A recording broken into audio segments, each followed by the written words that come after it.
Hi friends, welcome to codings ஜாம்பவான். நம்ம இன்னைக்கு என்ன டாபிக் பார்க்க போறோம் அப்படின்னு பார்த்தீங்கன்னா HTML. HTMLனா என்ன, அது எதுக்காக பயன்படுதுங்கிறத பற்றியெல்லாம் இந்த வீடியோவில் தெளிவாக பார்க்க போகிறோம். HTML அப்படின்னா ஹைப்பர் டெக்ஸ்ட் மார்க்அப் லாங்குவேஜ். இது எதுக்கு பயன்படுதுன்னு பார்த்தீங்கன்னா வெப்சைட்ஸ் கிரியேட் பண்ண பயன்படுது. ஸோ வெப்சைட்ஸை வந்து நம்ம ரெண்டு விதமாக பிரிக்கலாம்.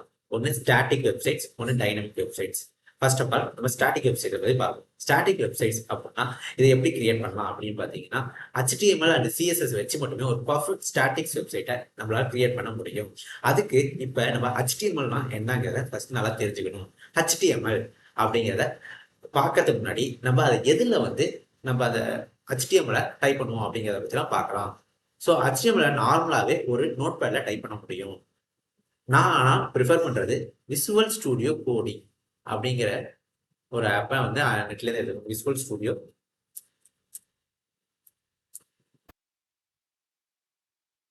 விசுவல் ஸ்டூடியோ கூட டவுன்லோட் பண்ணிக்கிட்டு இன்ஸ்டால் பண்ணிக்கோங்க. ஓகேவா? இன்ஸ்டால் பண்ணதுக்கு அப்புறம் நான் ஆல்ரெடி இன்ஸ்டால் பண்ணிட்டேன். ஓகே, ஸோ இன்ஸ்டால் பண்ணதுக்கு அப்புறம் அந்த விசுவல் ஸ்டூடியோ கூட ஓப்பன் பண்ணிக்கோங்க. ஓப்பன் பண்ணிட்டீங்கன்னா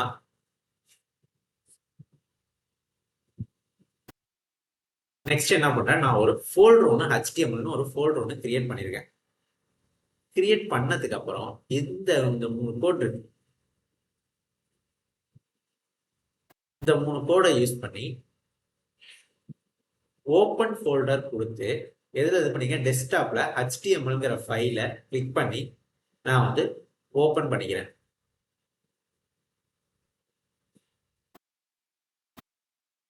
இப்ப ஓப்பன் ஆன உடனே இந்த இடத்துல HTMLங்கிற ஒரு ஃபைல் நமக்கு கிரியேட் ஆயிடுச்சு.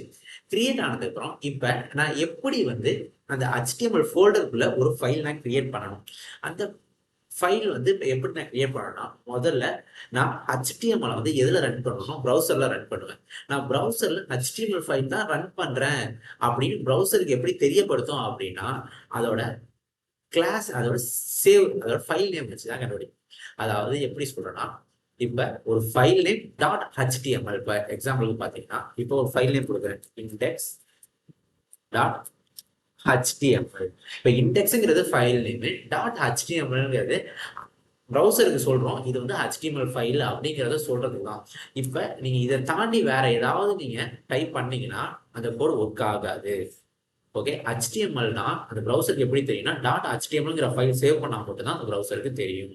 ஸோ நெக்ஸ்ட் பார்த்தீங்கன்னா சேவ் பண்ணதுக்கு அப்புறம் dot type HTML. Dot type HTML எதுக்கு யூஸ் ஆகுது அப்படின்னு பார்த்தீங்கன்னா, இது எந்த வெர்ஷன் ஆஃப் HTMLங்கிறத ஐடென்டிஃபை பண்றதுக்காக இந்த இந்த இது ஒர்க் ஆகுது. இப்போ வேற ஆளுக்கு நான் வந்து இந்த சோர்ஸ் கோட சென்ட் பண்றேன். சென்ட் பண்றப்ப இது எந்த விதமான வெர்ஷன் அப்படின்னு ஐடென்டிஃபை பண்றதுக்கு யூஸ் ஆகுறது தான் வந்து dot HTML, dot type HTML. So next பார்த்தீங்கன்னா பேசிக்கா பார்த்தீங்கன்னா நம்ம ஒரு ஸ்ட்ரக்சர் எடுத்துக்கோங்க, சின்டாக்ஸ் ஆஃப் HTML. அடுத்தது அந்த சின்டாக்ஸ் ஆஃப் HTMLஸ்ல ஃபுல் அண்ட் ஃபுல் எதை பேஸ் பண்ணிருக்கோம், டாக்ஸை பேஸ் பண்ணி தான் இருக்கும். டாக்ஸ் அப்படின்னா இப்போ ஃபர்ஸ்ட் வந்து HTML அப்படின்னு போட்டோம்னா அந்த HTMLக்கு ஓப்பன் டாக்ஸும் இருக்கும், க்ளோஸ் டாக்ஸும் இருக்கும். ஸோ அந்த HTML தான் இப்போ நம்ம ஒட்டுமொத்த எல்லா கண்டென்ட்டையும் அதில் போட போறோம். இருக்கிற எல்லா கண்டென்ட்டையும் எதுக்குள்ள கொடுக்க போறோம், அந்த HTMLக்குள்ள. அந்த HTML நம்ம ரெண்டு பார்ட்டா பிரிக்கிறோம். ஒன்று ஹெட்னு ஒன்று பிரிக்கிறோம், ஒன்று பாடின்னு ஒன்று பிரிக்கிறோம். ஸோ இப்போ ஹெட்னு ஒன்று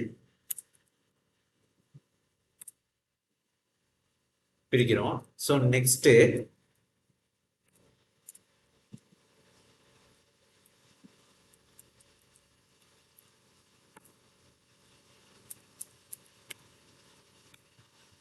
பாடி அப்படின்னு கொடுக்கலாம். எல்லாத்துக்கும் க்ளோஸ் டேக் இருக்கும், ஓப்பன் டேக் இருக்கும், க்ளோஸ் டேக் இருக்கும். ஓகேவா? ஸோ இப்போ ஹெட் அப்படிங்கிறதுக்குள்ள என்ன வரும் அப்படின்னு பார்த்தீங்கன்னா டைட்டில்ங்கிறது வரும். டைட்டில். இப்போ டைட்டில் எதுக்கு யூஸ் ஆகுதுன்னா, இப்போ நான் எக்ஸாம்பிளுக்கு இதில் என்ன சொல்றேன்னா HTML அப்படின்ட்டு ஒரு டைட்டில் கொடுக்குறேன். ஓகேவா? சாரி,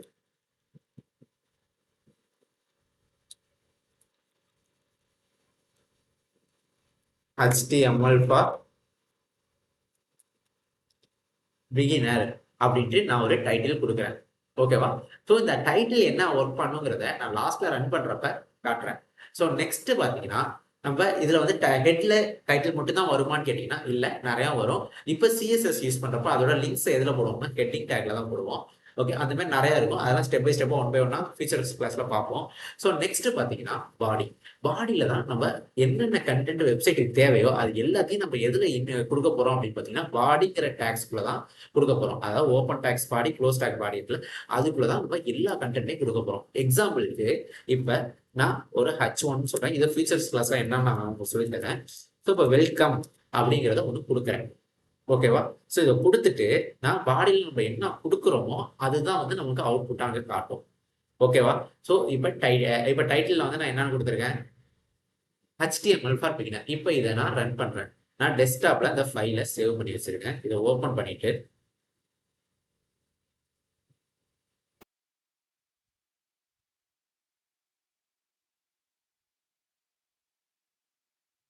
ஓப்பன் பண்ணிட்டு இதை நான் ரன் பண்றேன்.